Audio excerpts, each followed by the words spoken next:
आज जब मैं झारखंड के बारे में सोचती हूँ, मेरी आंखों के सामने सिर्फ शहर और कारखाने नहीं आते।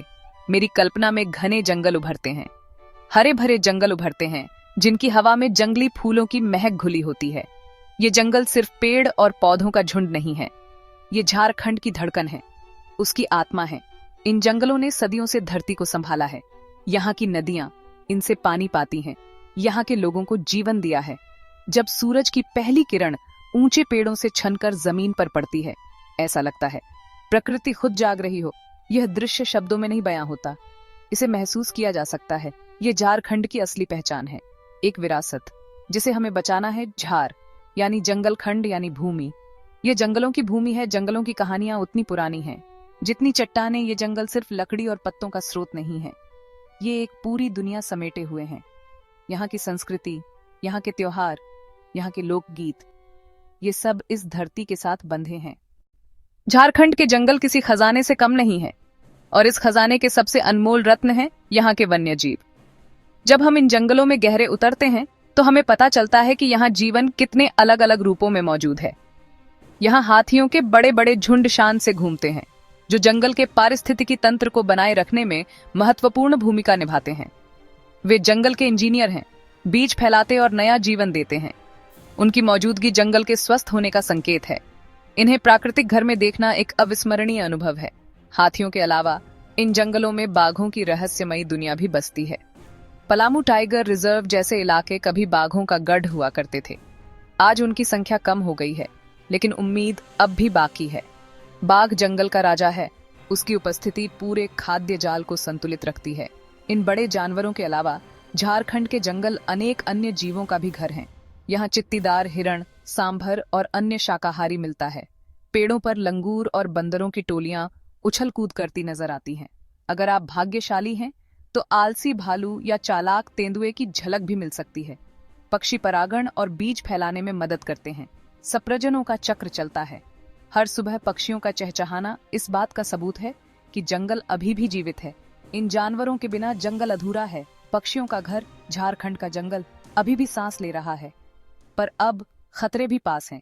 झारखंड के इन खूबसूरत जंगलों और उनके निवासियों पर आज संकट के गहरे बादल मंडरा रहे हैं। जो जंगल सदियों से यहाँ के जीवन का आधार रहे हैं, वे अब खुद अपने अस्तित्व के लिए संघर्ष कर रहे हैं।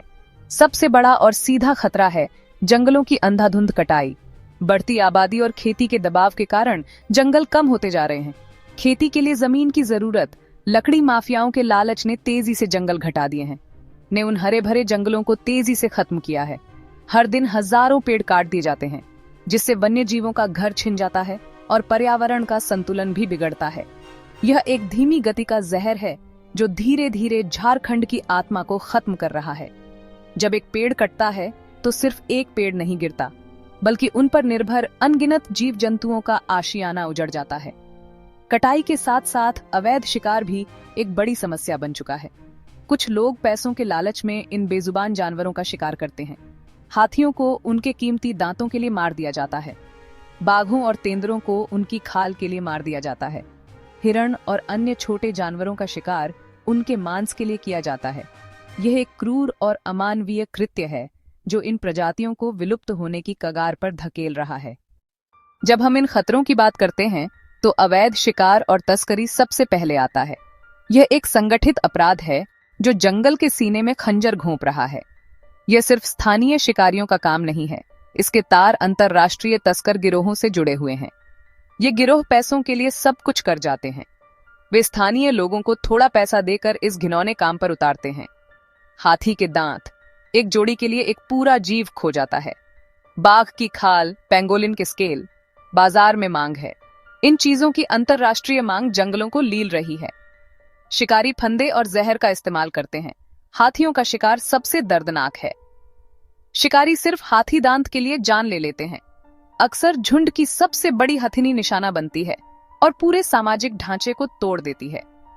छोटे हाथी के बच्चे अपनी मां के पास खड़े होते हैं और समझ नहीं पाते। ये क्रूरता की पराकाष्ठा है। बाघ और तेंदुए भी निशाने पर हैं। उनकी हड्डियां और खाल दवाइयों और सजावट में बिकती हैं। शिकारी अक्सर फंदा या जहर इस्तेमाल करते हैं, जिससे जानवर तड़प तड़प कर मरते हैं। जब जंगल से एक बाघ खत्म होता है पूरा पारिस्थितिकी तंत्र कांप उठता है। शाकाहारी आबादी बढ़कर वनस्पति को खत्म कर देती है। ये श्रृंखला अभिक्रिया जंगल की बर्बादी तक ले जाती है। झारखंड की धरती के नीचे खनिजों का अथाह भंडार है। कोयला, लोहा, बॉक्साइट, यूरेनियम राज्य की अर्थव्यवस्था की रीढ़ हैं। लेकिन इस विकास की भारी कीमत जंगल और वन्यजीव चुका रहे हैं। जब नई खदान की योजना बनती है तो सैकड़ों एकड़ जंगल साफ हो जाते हैं। वे हरे भरे पहाड़ डायनामाइट से उड़ा दिए जाते हैं। ये विकास नहीं, ये विनाश है। खदानों का असर सिर्फ कटाई तक सीमित नहीं रहता। यह जंजाल प्रदूषण का छोड़ता है। जहरीला पानी नदियों में मिल जाता है, न सिर्फ इंसानों के लिए बल्कि जलीय जीवन के लिए भी घातक। मछलियां मरती हैं, पानी पीने लायक नहीं रहता। खदानों से उड़ने वाली धूल हवा में जहर घोल देती है। पेड़ों पर काली परत जम जाती है। पेड़ सांस नहीं ले पाते। धीरे धीरे पूरा जंगल बीमार पड़ता है। सड़कें, रेलवे और औद्योगिक प्लांट जंगल की सहजता को तोड़ते हैं। पर्यावरण पर स्थायी दबाव बनता है। वह गलियारे जिनसे जानवर सदियों से चले आते थे अब कट चुके हैं। जब उनका मार्ग रुकता है, जानवर भारी नुकसान उठाते हैं। वे कभी सड़क पार करते हुए मारे जाते हैं। छोटे टुकड़े में बंद होने से जीन पूल कमजोर होता है। हमें विकास और पर्यावरण के बीच संतुलन बनाना होगा। क्या हम खानों की जगह सौर या पवन ऊर्जा जैसे विकल्पों पर ध्यान नहीं दे सकते? झारखंड के जंगलों और आदिवासी समुदायों का रिश्ता अटूट है। ये रिश्ता हजारों साल पुराना है। वे जंगल को सिर्फ संसाधन नहीं, अपना घर मानते हैं। वे उसे अपनी माँ और देवता मानते हैं। त्योहार प्रकृति पर आधारित हैं। वे जंगल के हर पेड़ का सम्मान करते हैं। उनके पास पारंपरिक ज्ञान है, किस पौधे का क्या उपयोग। वे जंगल से उतना ही लेते हैं जितनी आवश्यकता। वे जंगल की भाषा समझते हैं और उसे स्वस्थ रखने का तरीका जानते हैं। सदियों से वे इन जंगलों के संरक्षक रहे हैं। पर विडंबना यह है कि आज वही समुदाय विनाश का सबसे बड़ा शिकार है। जब जंगल काटे जाते हैं या खनन के लिए छोड़ दिए जाते हैं तो आदिवासी समुदायों को उनकी जड़ों से उजाड़ दिया जाता है। उनकी आजीविका छिन जाती है। उनकी संस्कृति और त्योहार धीरे धीरे खत्म होते हैं। वे शहरों की ओर पलायन करते हैं, अनिश्चित भविष्य के साथ। उनका संजोया ज्ञान, किस पौधे से क्या इलाज होता है, खो जाएगा। यह सिर्फ एक समुदाय का नुकसान नहीं, पूरी मानवता का नुकसान है। उन्हें संरक्षण में भागीदार बनाइए। उनका ज्ञान जंगल बचाने में कारगर है। वन अधिकार कानूनों को ईमानदारी से लागू करना होगा ताकि उनके अधिकार सुरक्षित रहें।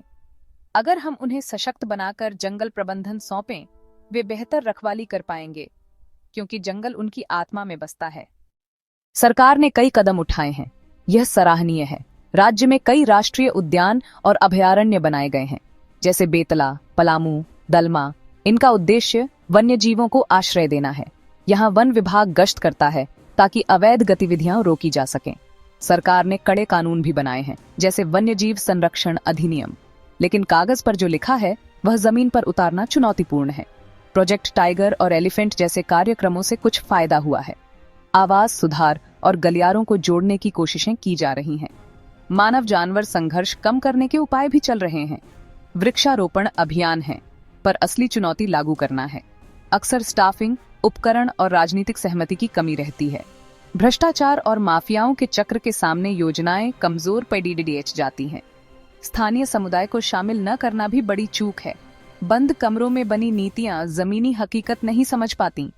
जब स्थानीय लोग भागीदार बनते हैं, सफलता की उम्मीद बढ़ती है। सरकार और स्थानीय लोग मिलकर काम करें, यही रास्ता है। सशक्त समुदाय बेहतर रक्षक बन सकते हैं। ये समन्वय ही जंगलों को बचा सकता है। जंगलों और वन्य जीवों की रक्षा सिर्फ सरकार का काम नहीं है, यह हम सबकी सामूहिक जिम्मेदारी है। हम में से हर एक व्यक्ति, शहर में हो या गांव में, योगदान दे सकता है। बदलाव की शुरुआत छोटे कदमों से होती है। पेड़ लगाइए। हम खुद और आसपास के लोगों को जागरूक करें। समझाएं कि जंगल क्यों जरूरी है, नहीं तो असर हमारे जीवन पर पड़ेगा। कभी भी वन्यजीव उत्पाद खरीदे नहीं। जब मांग घटेगी, आपूर्ति रुकेगी। हमारी छोटी शुरुआत बड़े बदलाव में बदल सकती है। यदि आप अवैध कटाई या शिकार देखें, तुरंत रिपोर्ट करें। बच्चे और युवा हमारे भविष्य के संरक्षक हैं, उन्हें प्रकृति से जोड़ें। स्कूलों में पर्यावरण क्लब और फील्ड ट्रिप्स मदद करेंगे। कहानियां और क्रियाएं बच्चों में प्रेम और सम्मान जगाती हैं। हमें जन आंदोलन खड़ा करना होगा। सोशल मीडिया और नुक्कड़ नाटक से आवाज उठाइए। सरकार पर दबाव बनाइए। पर्यावरण कानून सख्ती से लागू हों। कंपनियों का विरोध करिए जो प्रकृति नष्ट कर रही हैं। हर आवाज, हर प्रयास हर पेड़ मिलकर बड़ा बदलाव लाएगा। छोटे प्रयास बड़ी लहर बनते हैं। चलिए उठ खड़े हों। एक साथ हम अपनी प्राकृतिक विरासत वापस ला सकते हैं। हम एक ऐसे मोड़ पर खड़े हैं जहां से आगे दो रास्ते जाते हैं। एक रास्ता विनाश की ओर जाता है, एक ऐसा भविष्य जहां झारखंड के जंगल खामोश हो जाएंगे, नदियां सूख जाएंगी, हाथियों की चिंगाड़ और बाघों की दहाड़ केवल कहानियों में बच जाएगी। ये रास्ता आसान लग सकता है, लालच और लापरवाही की छूट देता है। दूसरा रास्ता कठिन है, पर यह त्याग और जिम्मेदारी का है। ये रास्ता संरक्षण, सम्मान और सह अस्तित्व की ओर जाता है। यह हमारी नैतिकता और इंसानियत का सवाल है। हमें वह विरासत सहेज कर रखनी है जो पूर्वजों ने दी। हमें स्वार्थी नहीं बनना है। आज जब मैं उन जंगलों के बारे में सोचती हूँ तो मेरे मन में एक दर्द उठता है, पर साथ ही एक उम्मीद भी जगती है। उम्मीद आप सबसे है, हर नागरिक और युवा से। अब भी समय है। जंगल अभी पूरी तरह खत्म नहीं हुए हैं, पर वन्य जीव अभी भी संघर्ष कर रहे हैं। वे मदद की गुहार लगा रहे हैं। उनकी खामोश आंखें पूछती हैं, क्या तुम हमें बचाओगे? आइए एक प्रण लें। इन बेजुबान जीवों की आवाज बनेंगे। प्रण लें कि हम इन मूक जंगलों के रक्षक बनेंगे। प्रण लें कि एक भी पेड़ और एक भी जानवर अनावश्यक रूप से नहीं खोएगा। छोटी कोशिशें मिलकर बड़ी लहर बने। चलिए उठ खड़े हों और अपने हिस्से का काम करें।